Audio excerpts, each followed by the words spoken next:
recently, just to bring me to the point, there's been this Carol Black, who is a marvelous person, very powerful, very influential, very articulate, who drove through two reports about the problems of drugs in particular and what we should be doing about it.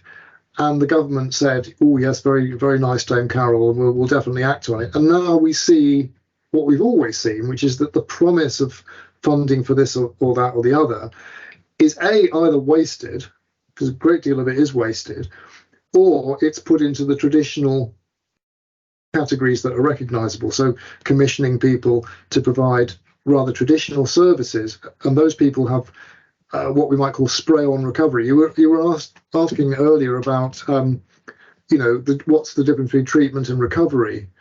Well, one of the differences is not, there's a way, as we've discovered or talked about already, where treatment and recovery are fit together very nicely.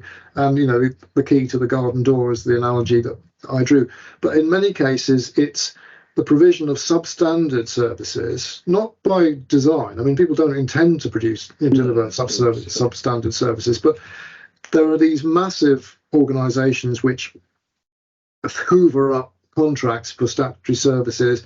They often bid at unrealistically low levels to win the contract. They then can't do it for that amount, and then they have to go back and ask for more. They subcontract to people who can't possibly deliver what they're being asked to do for the money that's being offered.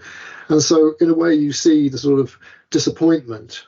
And I see this already. I mean, I'm beginning to see people very high up in the kind of drug and alcohol political world beginning, their hearts are sinking because they can see that this great promise of the Dame Carol Black reports is being squandered.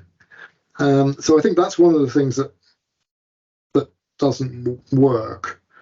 I mean, if I look across the Atlantic, I also see massively funded programs like the 70s and 80s, the NIAAA and the NIDA, billions of dollars there, and they did a lot of good things. But again, there's a sort of under delivery there as well. So what helps, I think, is also, again, new directions, just to go right back to new directions.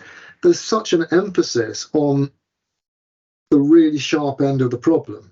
So when people think about drug addiction or alcoholism or whatever they like to call it, they're thinking about somebody who's really impaired, severely dependent, needs very drastic interventions, as opposed to the fact that actually alcohol problems and drug problems are spread out through the community in different forms, different severities, different manifestations.